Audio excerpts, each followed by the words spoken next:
Hi, I'm Bronwyn Williams, you're back with Small Print, and today my guest is Gareth van Onselen. Gareth, on this show, we always ask our guests to introduce themselves. So please tell us who you are, what you do, what you care about, whatever you want us to know about you.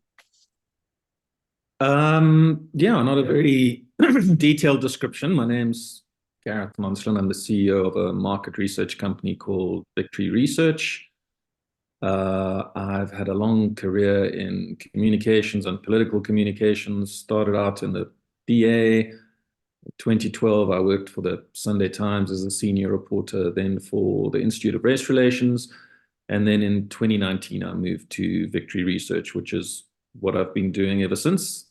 And yeah, writing and public analysis is a hobby of mine. So yeah, I also spend a lot of time on that. Okay, so tell us a bit about what you research and what you're researching right now. What are you interested in? So, I mean, there's my professional life, which, as I said, is as the CEO of a market research company, and we do a fair amount of work in South Africa. Not much, actually. Most of our emphasis is international, but it is election periods now, so we have been doing some political research into the elections, primarily for the Social Research Foundation. And yeah, in my spare time, I'm a sort of hobbyist when it comes to political analysts and political analysis. So I run a blog, and I've been trying to run a series of essays on, data-driven essays to understand some of the key aspects of the election and the hard numbers that underpin those things. Okay, and one of the reasons that we brought you on this show is because you recently wrote an article around youth voter apathy. You were challenging the notion that the youth are not apathetic; they are just disgruntled and disillusioned with the current leadership offers on the table. And you want to talk us through a bit about that. Firstly, what inspired this? Why did it irritate you to hear people talking about South African youth in terms that don't focus on some of the realities you pointed out? Yeah, so I'm a bit of a polemicist by nature, and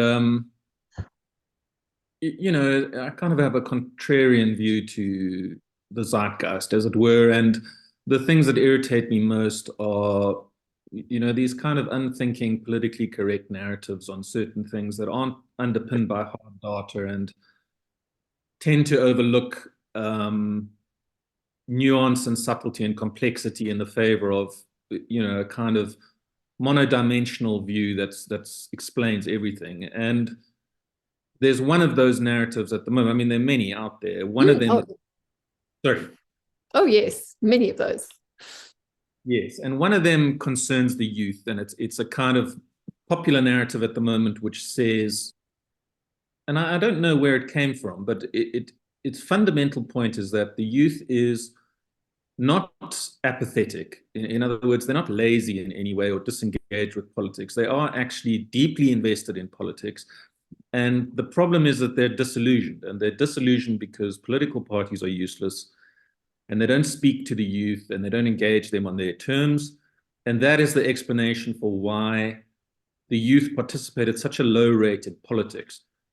Now, the youth is inherently a very complex idea. I mean, it encompasses a large group of people. The official definition is 18 to 35.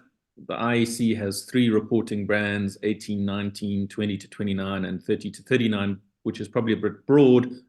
But if you go into that and you look at the details, the youth actually behaves in very different ways by cohort, by age cohort, and that narrative doesn't hold up to close scrutiny. It is part of the apathy is undoubtedly part of the factor, and it's a common universal trait amongst the youth. Disillusionment is also a factor, but it is not an exclusive explanation. There are other forces at play, like population decline. And if you look at all of these things, the popular narrative just is revealed as sort of lazy and unthinking and not true in and of itself. Okay, so what is true? Because I think apathy is a hard thing to argue against. I was quite surprised when I read your article that people are challenging that idea. I mean, apathy is everywhere. The flavor of apathy you get, whether it's a disillusioned one or a nihilistic one or an anachronistic one, like these are all different sort of flavors to it. But what are then the truths then that you are seeing? So, and of course, if you want to comment on if I'm wrong about this, I certainly was surprised to see that people thought that this was anything but the truth. Yes. So, I mean, let's start with the fundamental assumption of the popular narrative, which is that the youth are disillusioned. And there is truth to that. I mean, the data demonstrates that the youth are disillusioned, but it demonstrates that everyone is disillusioned. It's not something particular to the youth. It's a universal problem, and it's affecting all age cohorts, and it's driving down voter turnout and the lack of engagement universally across the board. There's nothing particular about the youth. So that's the first important thing.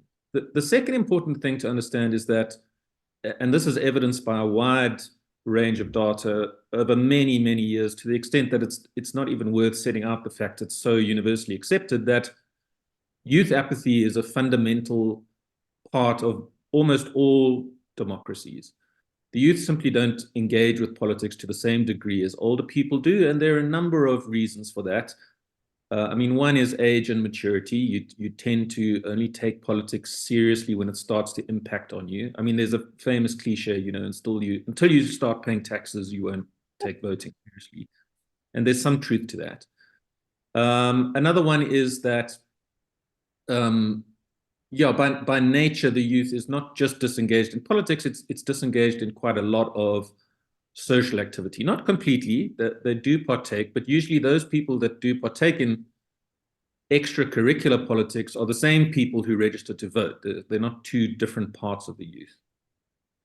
The third thing is that if you do look at the data closely, the one cohort that is actually driving low youth registration and participation is the 20 to 29 cohort. The other two, the 18 to 19 and the 30 to 39, are actually relatively stable in terms of how many register each year, they're growing, and their participation rates when they do register. The 20 to 29 cohort, which is a significantly big cohort, is declining in its registration rate. And that's a fairly recent phenomenon over the last 4 or 5 elections. One of the reasons why it's doing that is population decline. That cohort has just shrunk, and we are getting older as a nation. There's quite a lot of data in support of that.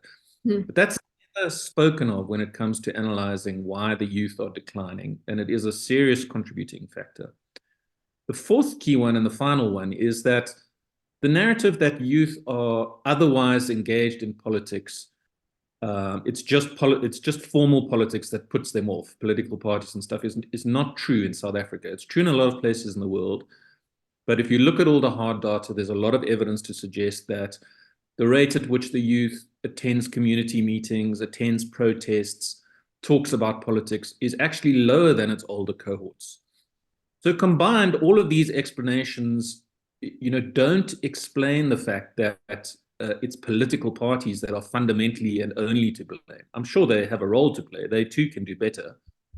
But there are a lot of other very powerful factors driving down youth engagement, and you need to look at those things if you want to properly understand the youth and its engagement with politics, formal politics.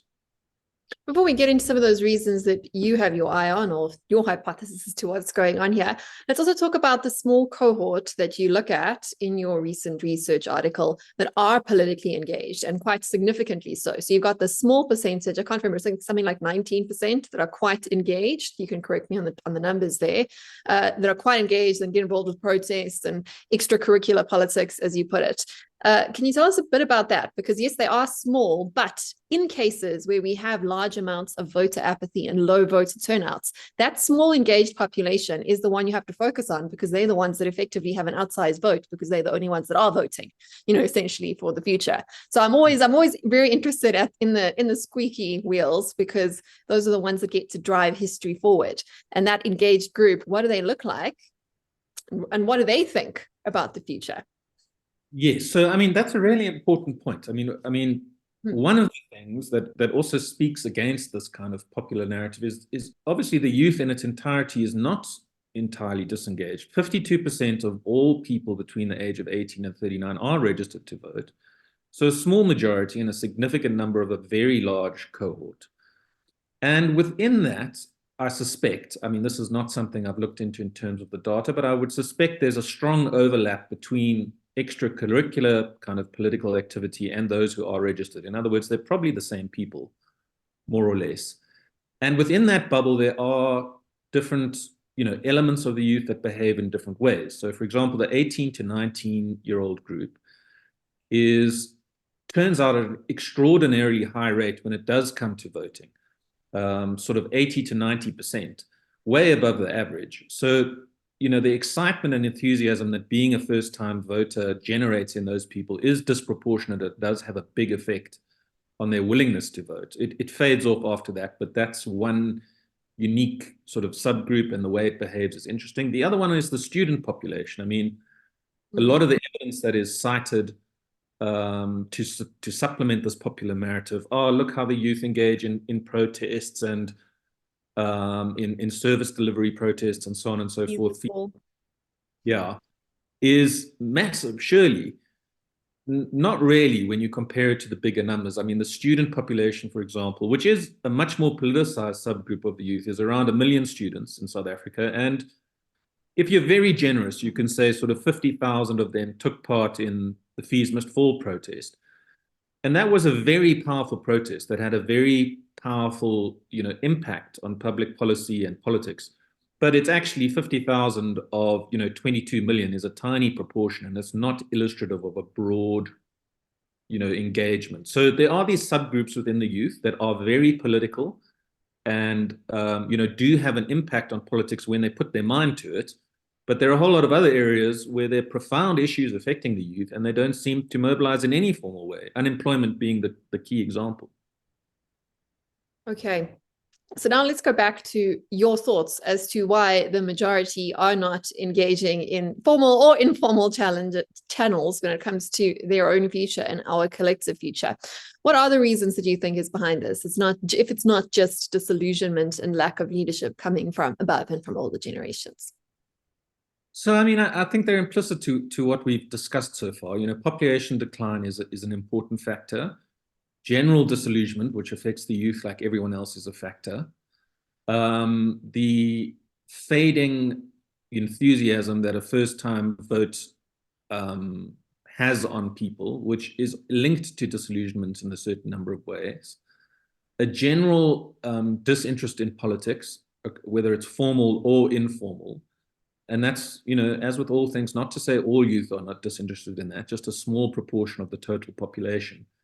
And I think these kind of things are symptomatic of the youth the world over, more or less. I think it's just a cohort that is not fundamentally engaged with democracy and not fundamentally impacted upon, or at least feels it's not fundamentally impacted on. It is, whether it feels it or not, by politics.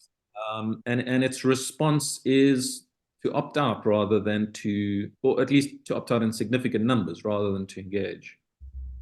Okay, so now a slightly harder question. I don't know if you have an answer for it. Is this like disengagement with democracy and lack of appreciation for the democratic process in theory, or the democratic idea? Is it more likely because lives are too good? In other words, people have not experienced alternatives to democracy, i.e. a lack of democracy. Because when you're talking about people under the age of 30, this is the born free side of the 1994 equation, right? Or is it because democracy, conversely, has failed them so badly? Which is it? Has it worked too well, or has it worked too badly? Or is it a bit of both? Well, I mean, the answer to that question is that democracy is a two-way street. It has political parties and formal institutions, governments and, political structures, whose purpose is to engage citizens, to help them to engage with democracy, and through being competent and delivering on its promises, to build faith in democracy and public institutions. The other side of the street is citizens themselves, and they have a responsibility to hold government and political parties to check if those things are failing to take democratic action against them, and not to simply sit on the streets and wait for someone to deliver to them what they need. if people fail to do that, they have a duty to uphold democracy as much as the other side of the street does. So I think both are responsible. I mean, on the one hand, we have kind of developed a political culture which is very patriarchal in the sense, not in the male-female sense, in the sense that the government is seen as a kind of father figure that bequeaths things to the people and takes them away if it needs to take them away. And citizens kind of conceive of themselves to a large degree, again, not entirely, as lacking agency. In other words, it's a kind of fatalistic approach to democracy. This is how it is, and our ability to influence this is limited. And you need both things to change. You need a government that, is far more confident and capable and clean and able of instilling faith in its institutions. And you need a citizenry that is far more agent-like and able to take responsibility in a meaningful way and hold those institutions and parties to account. So I think it's a bit of both. Okay, and where does accountability lie? I mean, it's always tricky when you talk about the youth and you talk about 18 and 19-year-olds being quite excited, going to register, probably with their parents or because of their schools or because, you get to do all these markers of growing up. And then very quickly, pretty much as soon as they leave home, as soon as they go to university or go somewhere else, kind of falling into the backsliding community when it comes to participation. He's talking about like from 19 to 20 is not a huge jump, right? But it's that as soon as people are on their own, they kind of not participating anymore. Is this a moral failing of young people today, or is this a problem with how we are raising our kids, the values that we are instilling them at a family level and at a school and a societal level? Who is to blame here? So accountability is a really interesting concept if you look at South Africa over time. Yeah. The formal, at least the best democratic definition of accountability is that it necessitates two things, or three things. On the one hand, it necessitates an explanation for what went. Secondly, it necessitates that depending on that, the veracity and truth of that explanation and whether or not it can be explained or justified, the third thing, consequences.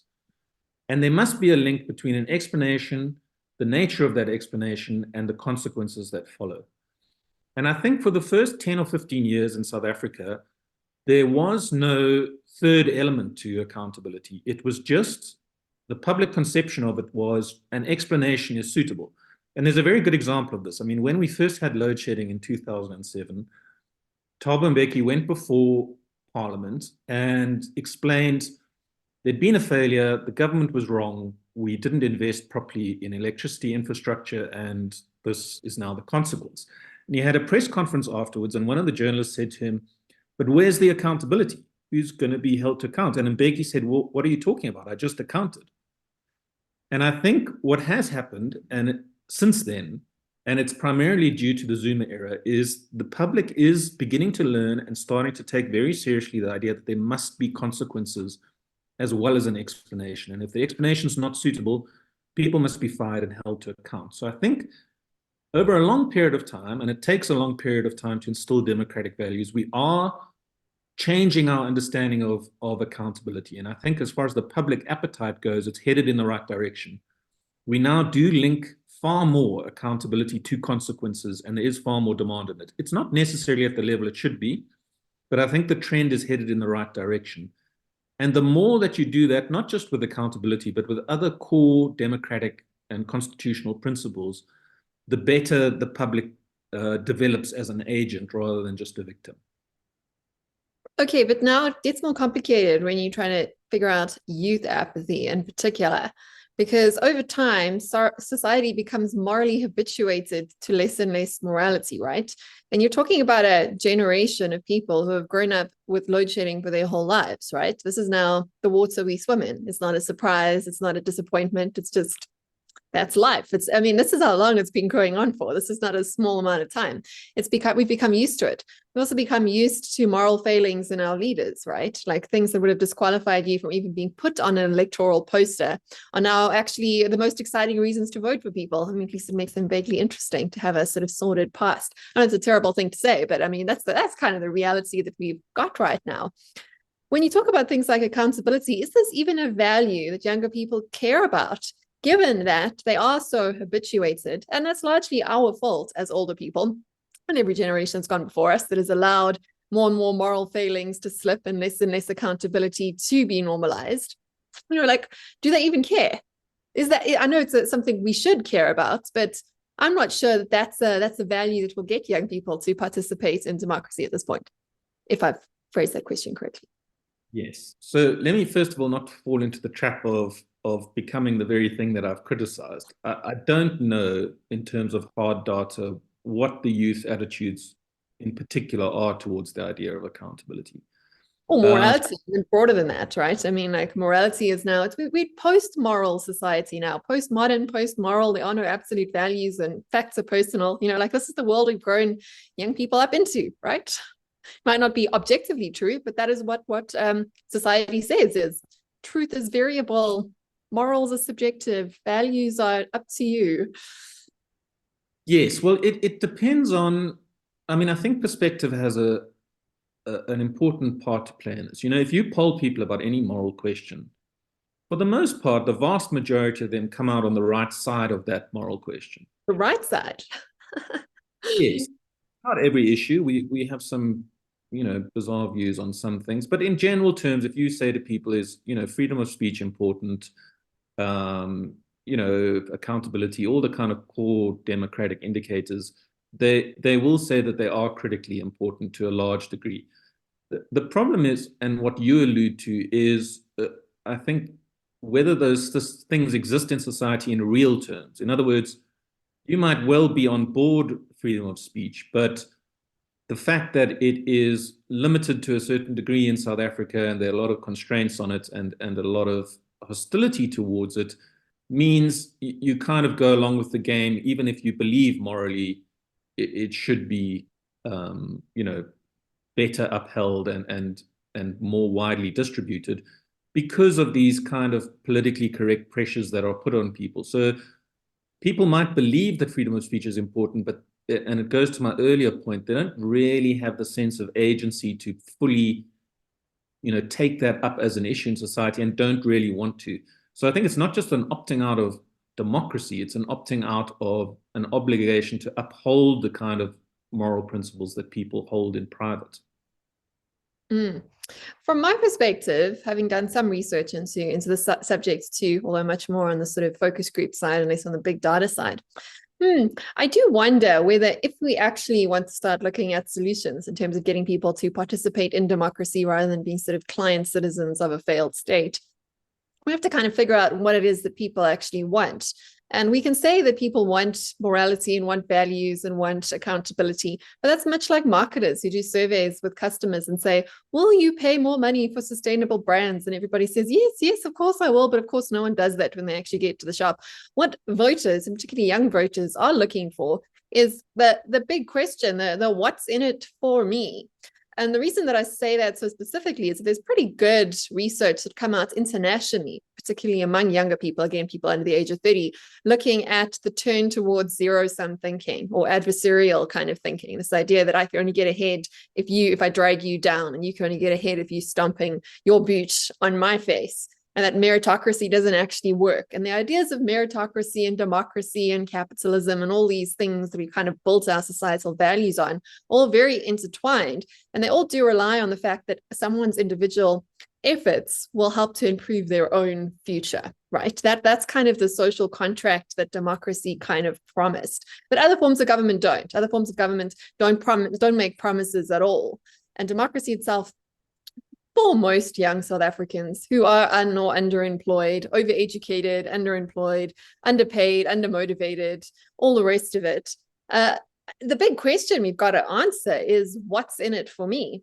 And that was an easy answer to, or an easy question to answer pre-1994. What's in it for you is a whole new future. It's a whole new world. It's participating in society. But, sort of 30 years on, when not much has changed in real terms for many people. For some people it has, for other people not so much, or it hasn't changed enough. It hasn't changed enough in terms of what was promised. And worse than that, which I think is more important, if we're looking outside of South Africa at older democracies, our young people here see that young people across the world are just as disillusioned and apathetic with their correct, functional democracies that are once again failing to deliver on the promises of expectation. And that's what comes back to the earlier point that I made around democracy actually being too good. Like life becomes too comfortable, we start to nitpick again about smaller things, right? Just like with social values and with things like discrimination and feminism, for example. More rights women have, the more vocal people get about the small differences that still exist, right? The more we kind of focus on those problems rather than on the gains that have been made or would be lost if you're not bought into these sorts of democratic ideals. And I think that's a pretty hard question to answer honestly. And there's so many weird trends and signals that kind of point to this fact that people are looking at what's in it for me and seeing the world through these very binary zero-sum game lenses. You can see it with like financial nihilism too, where people would rather get involved with sports betting or betting on shit coins instead of actually investing and saving, because they see they simply can't get ahead that way. Everyone who's got ahead in the world got ahead by cheating in some way, shape, or form. When you're talking about countries or you're talking about politicians or whatever it might be, there's kind of this sense that if doing the right thing isn't going to get you the right thing here, sort of being participating in the system, supporting the values of your ancestors and the gains, democratic gains that people died and fought for to give to you, if it doesn't actually get you the same results as someone who is not playing by those rules, who is in fact actually actively working against them, then kind of why should we? And I certainly sense that quite a lot. I don't know if you have any answers or any criticisms to those points in terms of how do you actually answer the what's in it for me question that's not just words and theory? And what examples can you even kind of point to these days that are working not as a whole for society, but are working for young people? I think that's the big challenge with the difference between democracy in name and democracy in practice, and the ideals that we want to preserve versus the ways we've tried to execute them that might not be as free and fair as advertised. Well, Bronwyn, I can tell you feel very passionately about that. Look, you've made a lot of points there. Let me say the following. So, I mean, a lot of democracies, constitutional democracies, are built on not some, I mean, as much as a written code, in other words, those ideas that are on paper, as it is an unwritten code, which is what people call the spirit of democracy or the spirit of constitutionalism. And the pressure that gets brought to bear on the written word increases when an informal or sort of cultural understanding of democracy is at odds with what's on paper. And I think there are a lot of those kind of forces at play in South Africa. And there is a hierarchy of needs that impacts on voters and citizens generally. You know, the average citizen is really desperate in South Africa. I mean, they're undereducated, underemployed, underserviced by a government, and the things that you should take as basic or for read in order for a democracy to function, that your citizenry is generally happy and serviced to a basic level, are not true here. The result is that puts pressure on things like principles and ideals and constitutional values, and this is as true for the youth as it is for older cohorts. So, I mean, you know, Afro-Barons has done some research into this, and you can ask people what the biggest issues are in their lives, the youth or older people, and typically, you know, things like unemployment or corruption or crime come out on the top three. And you can include in that moral issues, you know, good governance, constitutional values, accountable leadership. People will rate those things highly as important issues that needs to be solved. But at the same time, and what Afrobarometer does in another question is say, would you be willing for a single individual to take over South Africa and rule effectively as a dictator if they solved, you know, unemployment?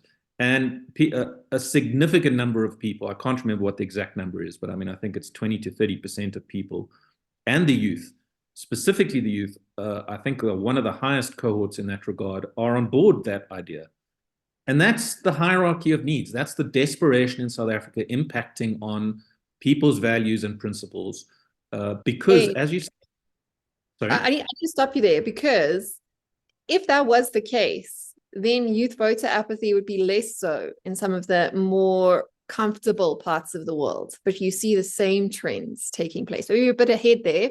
But in terms of disillusionments in democracy, in other words, openness to authoritarianism, and in terms of youth voter apathy rates, those trends are playing out in much richer, much more developed parts where democracy has actually worked for young people, and it maybe worked too well for them. So there's got to be some other underlying cause here before we start attributing obvious sort of correlations that don't apply when you look at it from a global perspective. They make sense. They make complete logical sense as a hypothesis in the South African context.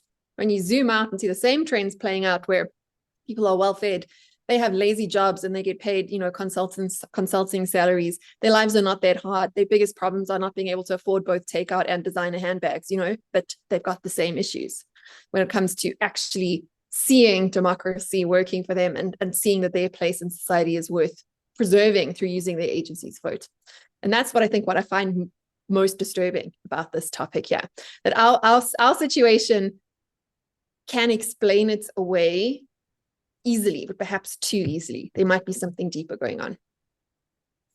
Yeah, I'm not sure I fully understand or agree with you.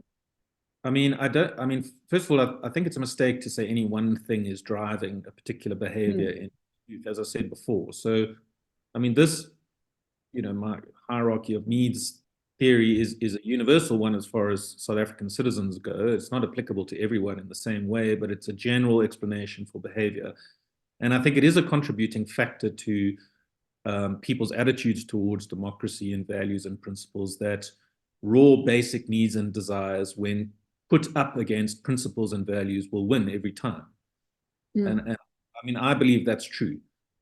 The degree to which it's true might vary from country to country, and the degree to which it is a fundamental force in driving attitudes to democracy might vary from country to country. It's part of a large number of impactful forces, but I definitely think it's one here. These things are kind of unprovable to a degree. It's just a theory of mine, but yeah. Yeah, well, carry on. You were saying other things too, not just about the needs. Are there other needs too, or other layers in the Maslow or whatever hierarchy you're exploring there? No, that was my point really, is just that, if you put someone in a room and you starve them to death, and you ask them whether they uphold, whether they're willing to sacrifice a principle to get out of that situation, they'll say yes.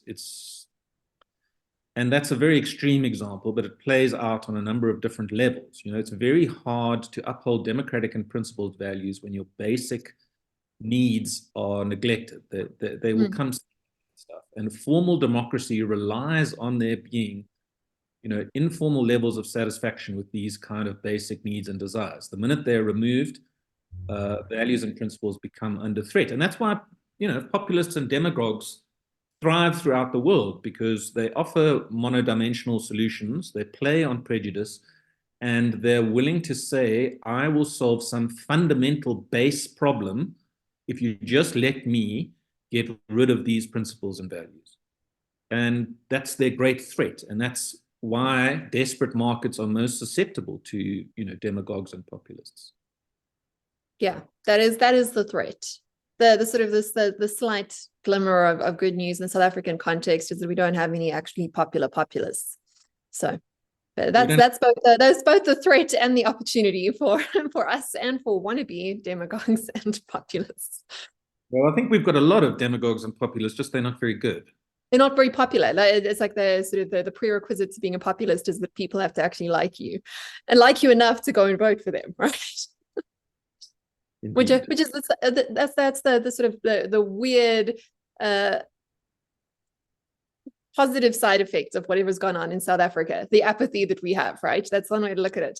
But I don't want to get your perspective. I don't know if you know if there is research that's being done, or if there's any, or if it's something that you'd be considered looking at in your work in your company. But in your research there that you put out in terms of youth voter apathy, you did quite a lot of comparisons, very detailed comparisons on the difference between the different generational cohorts within South Africa. And I was very curious if there was any sort of sub-layering to that in terms of socioeconomic status, in terms of income levels, in terms of employment levels.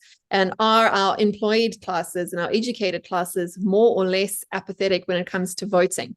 I know you already said that when it comes to the youth cohorts, the student class is more politically engaged, at least the extracurricular politics. But are there any insights there as to who's the most disillusioned? Because as you said, there's kind of it's not so intuitive when you look at how disillusioned older people are, but they're still more politically engaged. Whereas with younger people, they're slightly less disillusioned, but they're slightly less engaged too. So I wondered if there's another sort of commonality in terms of different ways to slice up society to kind of see where the big problems are. Yeah, so that's a really good question. I don't know. I mean, I haven't looked at, the way in which income, for example, impacts on attitudes to voter registration and voting by age. I don't know the answer to that, but I mean, I think it would be very revealing, and it is worth something.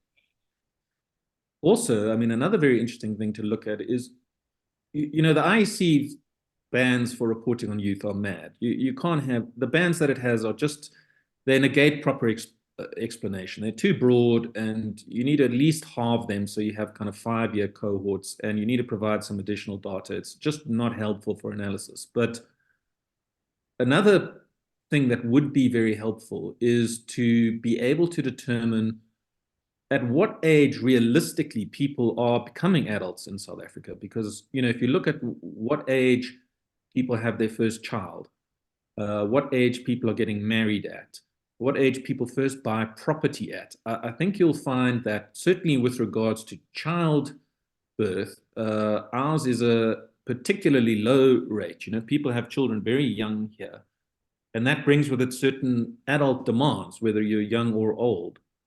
And, if you split the 20 to 29 group between 20 to 25 and 25 to 30, it would be fascinating to see how that 25 to 29 group, which I suspect a large number of young people do have children, have got married, and have had some very serious life developments impact on them, how they behave compared to the first half of that cohort. It would be really interesting, because if you look at the whole cohort, registration, engagement with democracy, extracurricular political activity increases as you go from 18 to 39. We only have a massive 10-year ban for 20 to 29, and I think there are a lot of really interesting things, including income, including the kind of things I've pointed to in that 20 to 29 band, that would be very revealing if you could document how they impact on it. Okay. Well, that's all the questions that I had prepared formally for you. Perhaps the last one, a more sort of general one. What words of advice do you have for people sort of over the age of 30 that no longer make the youth definition, unless you're part of the ANC Youth League or one of those sorts of things where they tend to gerrymander the bands a little bit to fit whatever agenda they want to push at the time? What advice would you have for those of us over the age of the youth limit in terms of what we could be doing to safeguard our future through communicating with, leading, whatever, younger generations? Well, geez, a lot. I mean, Go on, just soapbox. I think, there's the obvious stuff, which everyone says. You need to take democracy seriously, and you need to educate yourself about options and partake in democracy if you want to have an impact on it, because it cares about you, whether you care about it or not. But as far as individuals go and what they can do in their private capacity, for me, education is the most important thing. And here I'm not just talking about formal education, which obviously needs to work for a society to properly embrace democracy and utilize it, but informal education. The degree to which conspiracy and misinformation and politically correct narratives that are unthinking and misleading effectively dominates so much public debate is really, really disturbing. And the ability of people to identify for themselves and not rely on the media or the press hard factual information, to be able to use that information to distill a rational analysis, which can be ideological in any way. You can interpret facts, in a number of different ways. That's fine, as long as you have a rational basis for your view, is really something that the public needs to work on. And I think there is a particular onus on the kind of intellectual class, the media, and the commentariat to lead the way in that regard. And I just feel public debate is becoming shallower and shallower and more conspiracy driven and less rational over time. And the ultimate effect of that kind of thing is severely damaging for democracy. And it requires work and effort and understanding, and it's not easy, and you need to concentrate for longer than 120 characters or whatever it is. But if you want to take it seriously and make the right choices, that's what you need to do. Well said. Where can people find you, Gareth, if they want to talk to you, work with your company? Well, Victory Research has its own website. You can go log on and give me a call. Otherwise, I'm on Twitter at G van Onselen, and my blog, which all this political analysis is on, is called Inside Politics, and there are about 14 or 15 essays at the moment, a lot of data-driven stuff, which I think is quite helpful, but as I've just intimated, there's a very small market for, because they require some concentration to get through, but if anyone's interested, it's all up there. Oh, well, I am. Sometimes it's fun to go into the weeds and into the data. And it's something we don't have too much of in South Africa. We're not shy on opinion. We perhaps are a little bit less well endowed when it comes to research to back up our claims. So thank you for your public service. And to anyone that wants to follow along, I'd encourage you to go read it. It's lots of interesting stuff inside there, some of which might challenge some of your assumptions and pre-convictions about the way the world works and the way each other think.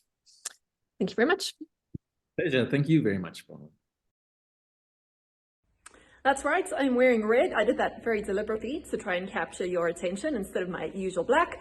I did that because I've got quite an important and very exciting, for me at least, announcement, and that is that our new book, Rescuing Our Republic, which has been written in conjunction with my friends and colleagues at Discourse ZA, is now out and about in bookstores across South Africa and available online for anyone else that is curious about South Africa.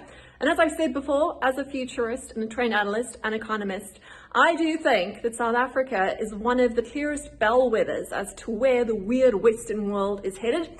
And as such, there's something you can learn from us at the bottom of Africa. We're ahead of quite a few of the trends that you're just wrapping your heads around. Anyway, this book is based on some of our most popular and most revealing, interesting, and important conversations that we've had over the last couple of years at Discourse ZA, which is a YouTube channel you should absolutely subscribe to. It's also available as a podcast if you're interested in anything to do with politics, philosophy, and economics. But the conversations in this particular book are focused on, as the title says, rescuing our republic, or more specifically, what civil society and individuals should be thinking about and doing and starting if they are interested in investing in a future for South Africa that we actually want to be a part of. Anyway, I would love for you to read this book and to give it to someone either that you like or that you hate, because the purpose of this book is to kickstart conversations around big, interesting, ugly even, but important ideas that are worthy of debate. So if you're planning on being bored or understimulated at a family or friend event this festive season, this is the book you need to give you the conversation starters to start a debate or a fight with those who you love or love to hate most.